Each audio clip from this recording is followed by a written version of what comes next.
Let's turn now to Ondo State, where the All Progressives Congress Vetting Committee has cleared all the 16 aspirants who obtained nomination forms to face the party's screening committee. The vetting committee says Governor Lucky Aiyedatiwa didn't forge his WAEC certificate as alleged by another aspirant, Olugbenga Edema. The committee verified the school certificate by checking online from West Africa Examination Council website. It also says it found no credible evidence to substantiate the allegation of certificate forgery against Lucky Aiyedatiwa. And for more on this development, I'm joined by legal practitioner Alan Showore. Thank you for joining us on the program. Is this report by the APC vetting committee enough to quell concerns about Mr. Governor's certificate? Yes, thank you very much for having me. Definitely, but except some of people who are still very foolhardy otherwise, to allege a city governor of certificate forgery was a little bit beyond expectation of a decent politician, somebody who has a degree certificate, and the WAEC has come to testify that the certificate is original.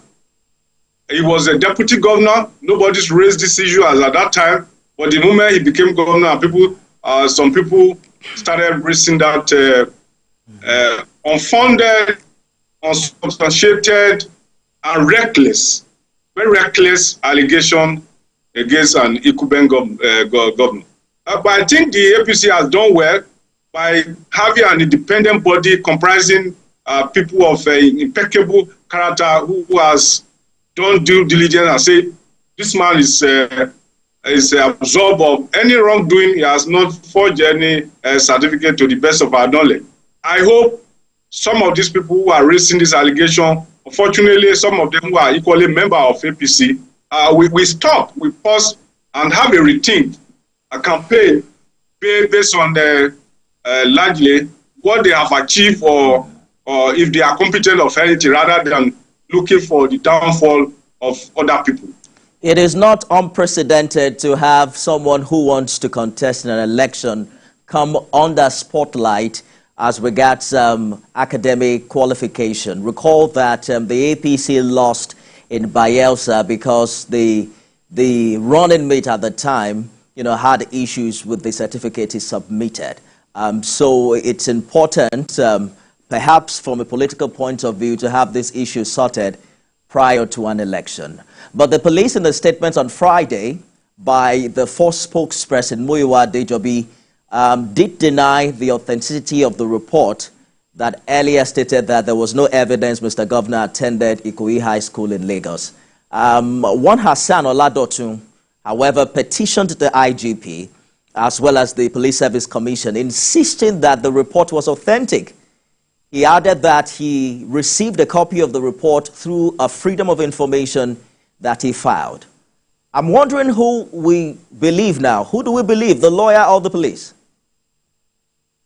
Thank you very much. Ordinarily, as a lawyer, I do know that even, let's assume without conceding that police carry out reports. Such reports are supposed to be within the Nigerian police, maybe in a file seeking for legal advice from a public prosecutor. But politicians will do everything possible. So I'm not amazed when I see the authority of the police denying such report. But again, let me attend to one of your questions that it is not unprecedented that people question a result of contestant. I have no issue with any lawyer or any individual who asks questions. But when there is none, when you have genuine query, you are cost-free. But when you just come up with frivolity, WAEC has made it very easy this day.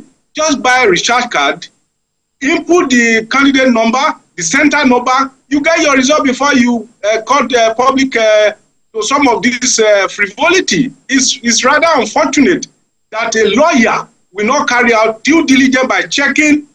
You can even walk to this school, check the WAEC website before you write a petition accusing an individual of something that he never did, because the issue of forgery is a serious crime under the Nigeria criminal administration. So, for me, the lawyer should have his day in court.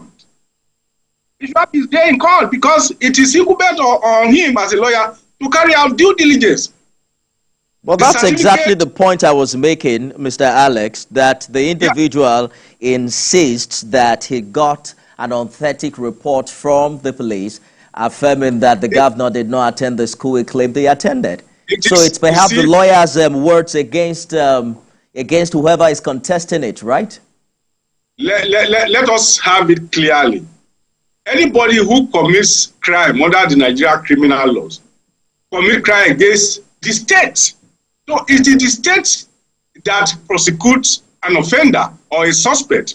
So, and when police carry out such report, investigation, comprehensive investigation, where they need to do, they don't give the lawyer. They give the public prosecutor or the attorney general, whoever is responsible for prosecuting such a report. So for him to insist, and that's why I say he has to have his day in court. The police that he got the report from, he should identify them, and the police too should come where they got that report, and why they have to circulate that report without seeking legal advice from either the Attorney General of the Federation or Attorney General of the state, as the case may be. And rather, what you have is circulating such report that are questionable. So 16 aspirants are jostling for the APC governorship ticket on the 20th of this month. We'll talk more about the politics of things in a minute. Let's take a short break and we'll be right back.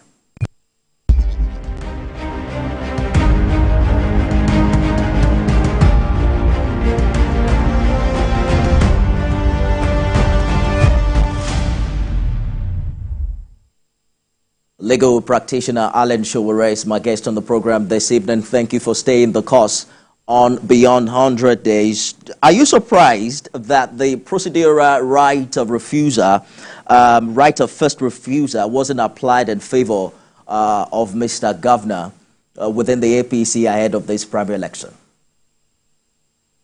Yeah, indirectly, there's no how the governor is not giving some leverage, because he is the leader of the party within the state.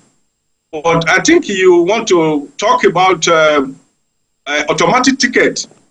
As a lawyer, you know, I read through the constitution of the APC and the Electoral Act and the Constitution of the Federal Republic of Nigeria. There is no place where it is expressly stated that an incumbent is given a right of first refusal, but it's a privilege that he already enjoyed and continue to enjoy, and that cannot be taken away from him.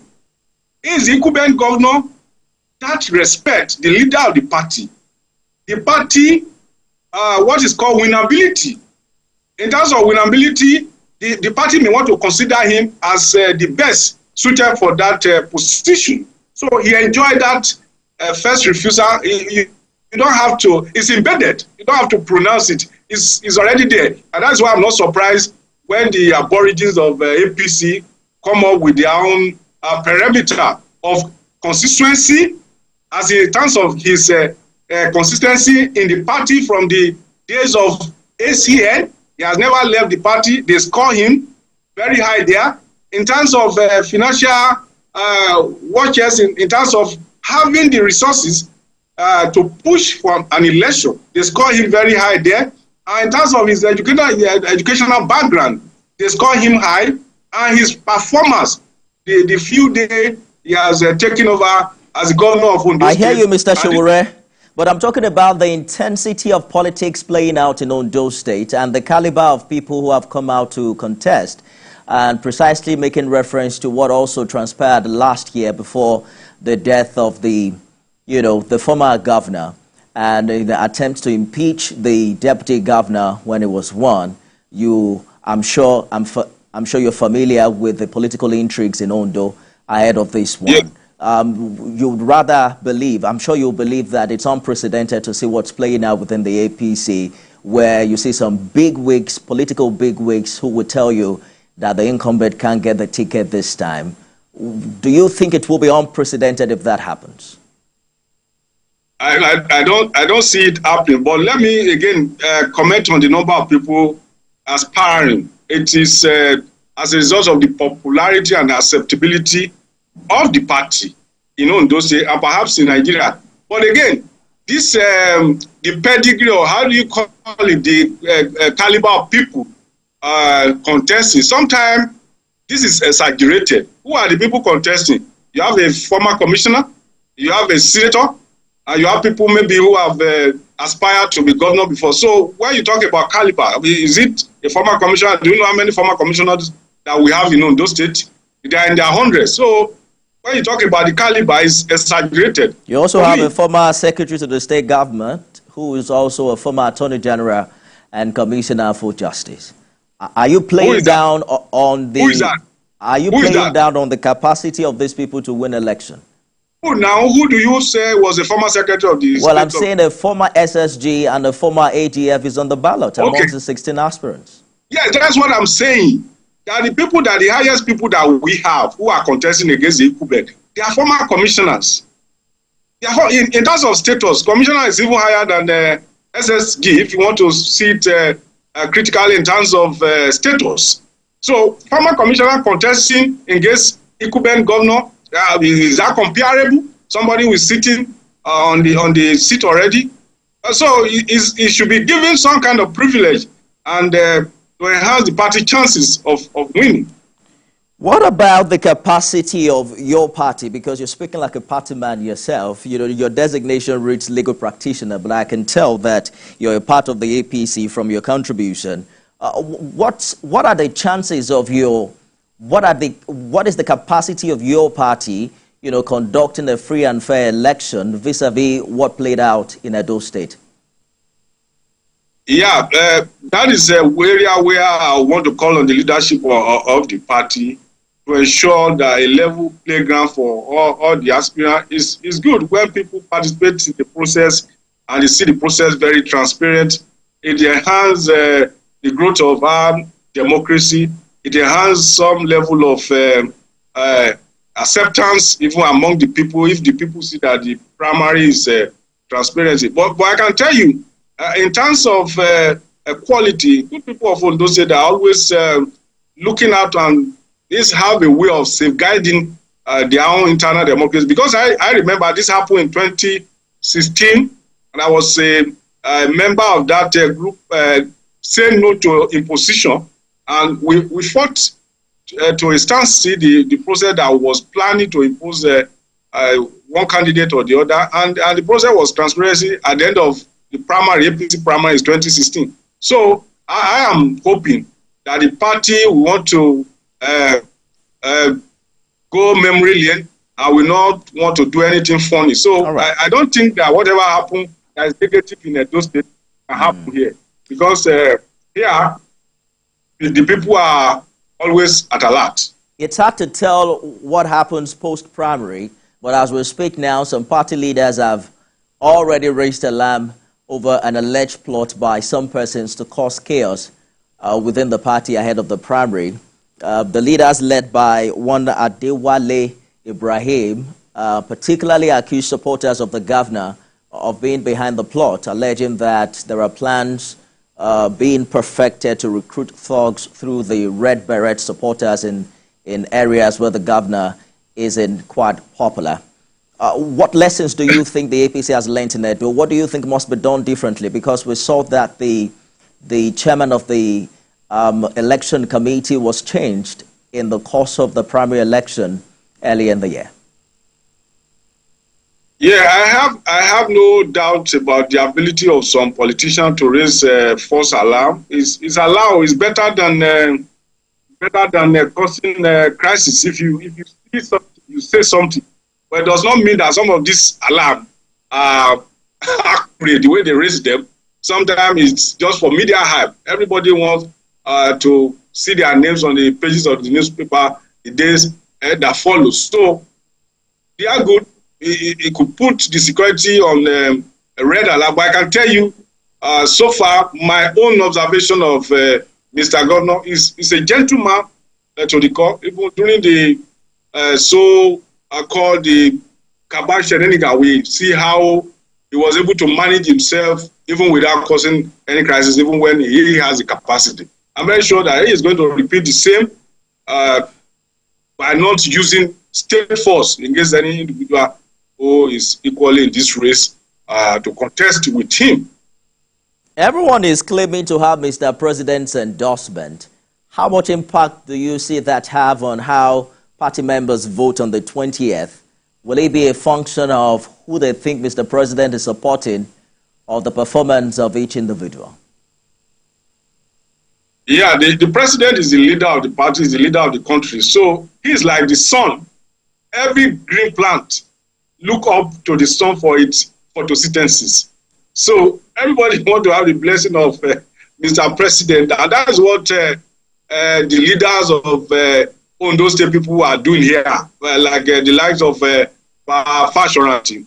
Everybody goes to him, and he prays for them. So I do not see Mr. President coming out openly to declare his support for somebody, but as a matter of fact, everybody wants to take picture with him to show that, oh, they have the support of Mr. President. But from my own analysis of the president, since he became the president about 10 months ago, he has tried as much as possible to be neutral, whatever regards his party. He's been trying to go by the popularity, the majority of the people, the decision of the people. You have seen him reverse appointment when people complain. So I don't see Mr. President taking that drastic decision of saying, oh, good people of Ondo State, this is my beloved son, whom I am well pleased. But he may want to go with the wishes of the people of Ondo State by supporting the decision of the people.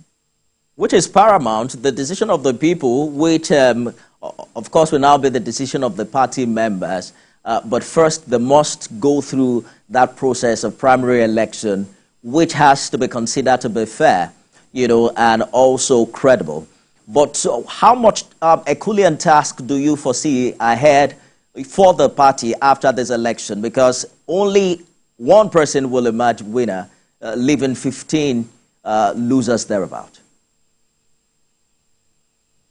Yeah, it's a function of the process of the primary. But again, nationally, if you look at what is happening to majority of the political party that could be classified as opposition, you will agree with me that they are not ready to play the role of opposition. And Nigerians, and in particular the good people of Ondo State, we don't want to go with a party that is not serious. Nobody wants to go with a party that is so disorganized, so disunited, so rancorous. So for me, anybody who wins the primary of APC is 60% the governor of Ondo State. Your optimism, you know, the way you said it is quite funny, but you can't tell who wins until an election happens. It's still a long way from November or September, November, by the way. And, you know, they say you can't make any, you know, very sure statement, so to speak, until that happens. Let's see how the people decide, and they have the right to do so. I've been speaking with Alex Showore, who's a legal practitioner. Thank you so much for talking to us on the program this evening. Thank you for having me.